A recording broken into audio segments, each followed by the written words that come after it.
All right.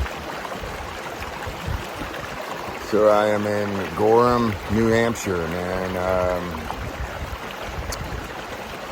Essentially finishing up on a 00, and I'm at the hostel of Quantum Vortex, which is right off the trail at mile 1899. It's a tent site. Hostel where you can tent in the yard, and there's showers and power up, and shuttles into town, and really, really great people. No rush. There's a long-time hiker and his son Tyler and his partner Jess. The two are running this place, and they've been so kind. And I had some shoes ordered here. If you remember, I got off at Pinkham Notch, and because my shoes were totally destroyed, less than 100 miles on them, and they ripped completely out up there, and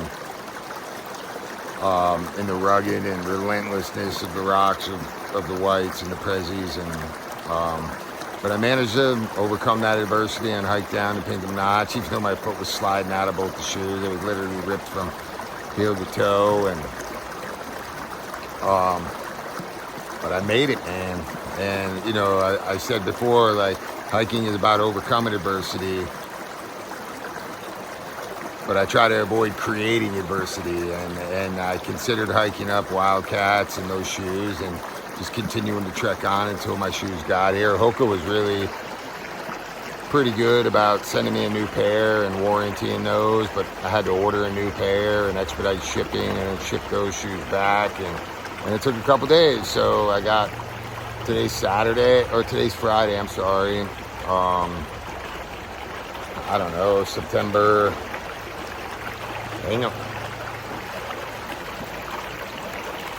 6th.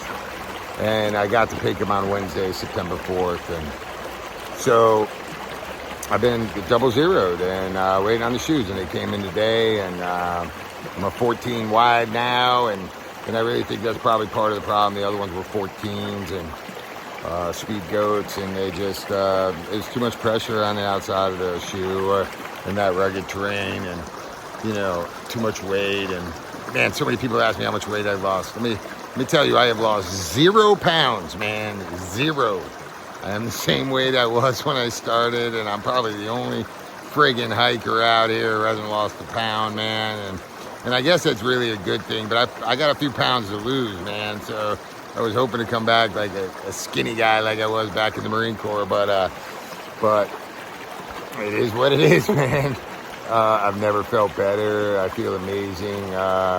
You know, when I hurt my hand the first time, I felt like I had just gotten my trail legs really, like in Pennsylvania, man, or in Shenandoah. I felt like I really got them, and I was so strong and pushing miles, and coming back out here was a little bit of struggle. But man, everybody says how difficult the whites are and New Hampshire is, and it hasn't been my experience at all, man. It is certainly slower, but I'm okay with just rolling along, man, and cruising and being slow and methodical about it. So I haven't found it to be the boogeyman or the monster that a lot of people talk about. It certainly is challenging, and but for somebody who doesn't consider himself still a hiker, you know, I'm just a guy walking in the woods. I have been overflowing with just joy and peace out here and serenity, and I'm sitting down by this gorge alongside of their property here in Gorham, and just taking some time to be at peace and reflect and get ready for the day tomorrow, and go back to hiking the Wildcats, which again I hear is a tough section, and then the section all the way up into the beginning of Maine, maybe the first 50 miles of Maine or so, southern Maine, supposedly the hardest section of trail with Mahoosuc and whatnot. But man, I don't know, man. And when I say this with zero ego, I say this as somebody who self-deprecates all the time, that I'm a clumsy, you know, uncoordinated individual, you know, tripping and falling all the time, and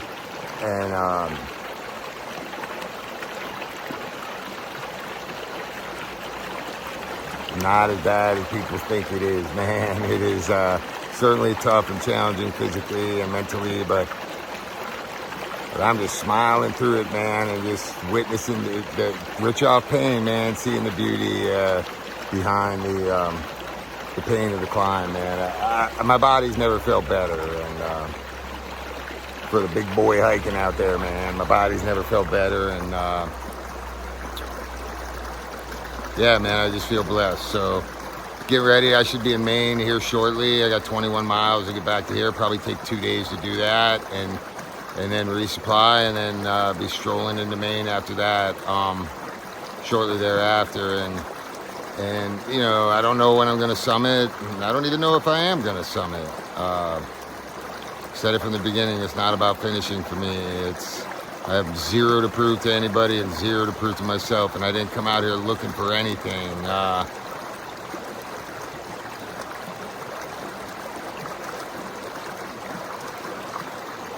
But what I found is what I already knew, man. Just confirmation, just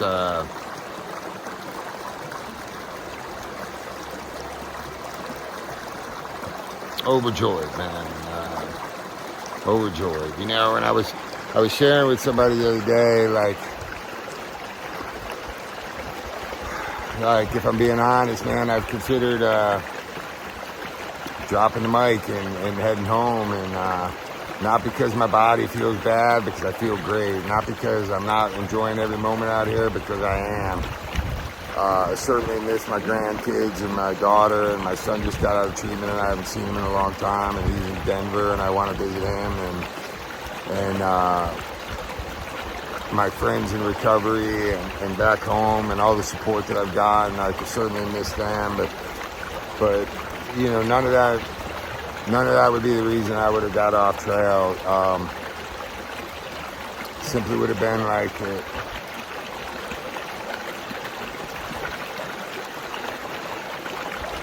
I'm filled.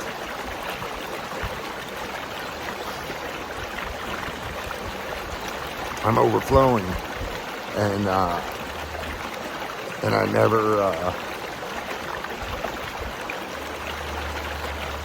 never came out here to get a trophy or to get some obscure label of Thru Hike or to conquer the trail or nature or to drive on, man. I've been driving on my whole life, and so everything in my heart tells me that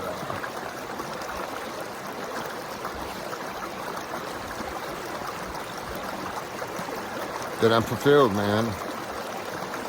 And I've been battling this back and forth. Like, I feel fulfilled and I love it, but you know, then what am I doing it for? What am I continuing to trek north for? Like, is it because I have an attachment to the outcome that I say I don't?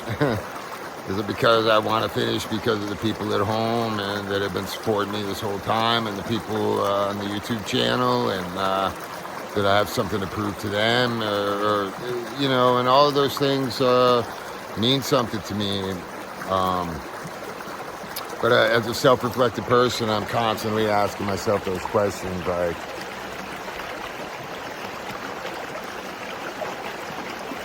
am I doing this egoically now, you know? And I 100% am not here. Cannot stress this enough. To build up some illusion that I'm a strong guy, or you know, that I'm anything other than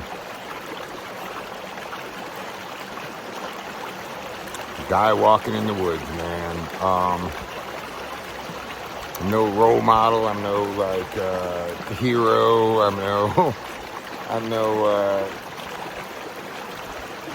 I'm never gonna raise my hands triumphantly like I've conquered anything, man. I'm cooperating out here with nature, and I just want to be an example and show people you can change your life, and that there's a different way to live, and it doesn't matter what I'm doing. I could be content in any situation regardless of the circumstance, and I am continuing to go north because I want to, man. I want to. But I also want to go home and see my family and my friends, and I also want to hug on them and love on them. And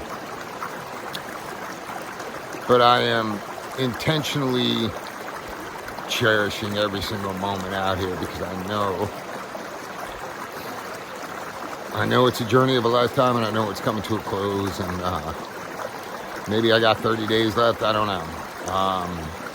And that's not a lot of days in the grand scheme of things, and the finish line is within, it's still a long way away, and it's still tough miles, and but it's rapidly approaching, and I want to see what Maine has to offer, and I'm just overjoyed at where I'm at in my spiritual life and my mental jam right now, and just soaking it all in, man, and breathing it in, and just in awe of every single breath I take, man. And so I'm gonna go back and finish packing and prepare for tomorrow and the Wildcats, and just cherish every step I take for the next 20 miles, and I just want to say again, this has never been about finishing for me. It has never been to try to get some moniker of a thru hiker, or some additional label that I try to shed already. I've never been a guy that's lived on past accomplishments. I've been a Marine, I've been in law enforcement, a college graduate, I've been successful in the real estate industry, and but I've also been to the deepest, darkest depths of despair that anybody can go to, and so I don't, it's not a badge of honor to me, man. It is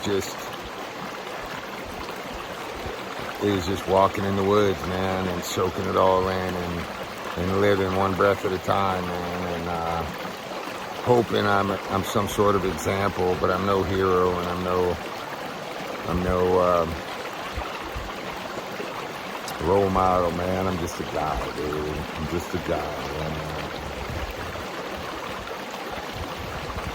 But I do want to say, that I came out here at the loss of a friend, and I hope to read that eventually, the entire text message, and because I'd even missed something, so I found something in that. So my friend had sent me a text message some 2 weeks before he passed, saying that he loves me and he would follow me anywhere, and that he's sorry he relapsed. And I'm paraphrasing, but I'm pretty much reading identically, and he says I should do more to get my message out there, start a YouTube channel, maybe a blog, and then the message goes on. It says, do not be discouraged. Paul was often discouraged by the churches like Corinth, but he pressed on and did what God told him to do, knowing full well that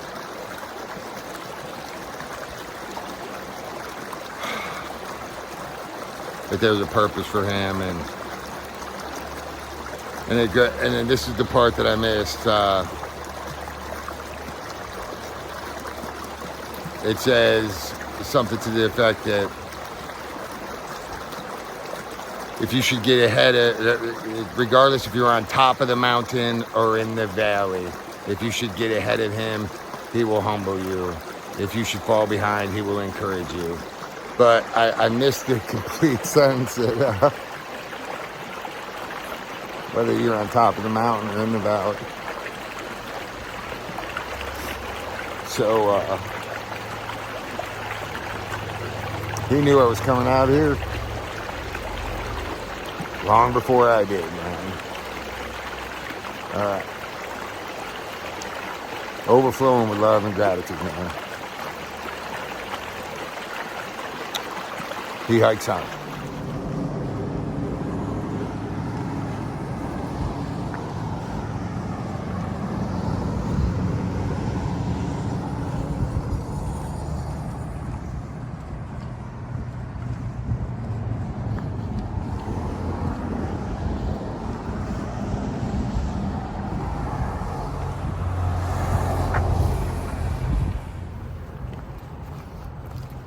think I might have some buffet.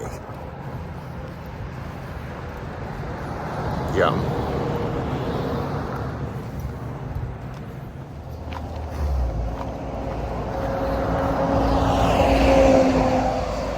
So I'm walking through Gorham. On my way to the post office. And then gonna get picked up by the Quantum Vortex.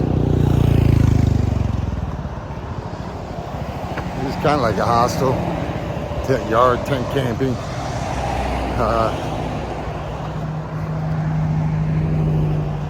Guy named No Rush, I guess his family. So, making my way through town. Hot. Show you what I'm looking at.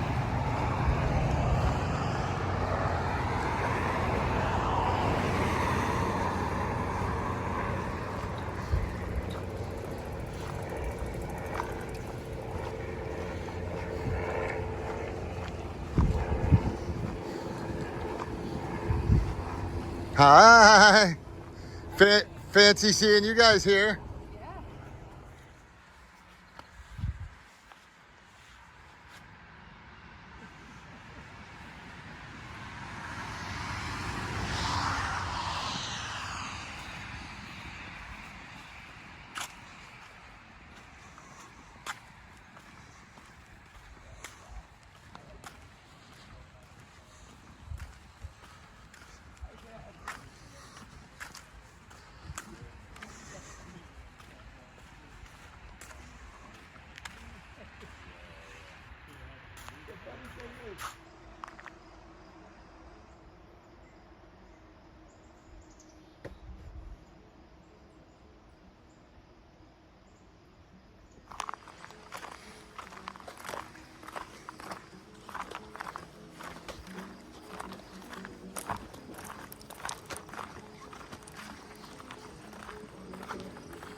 Oh, my man Ketchup.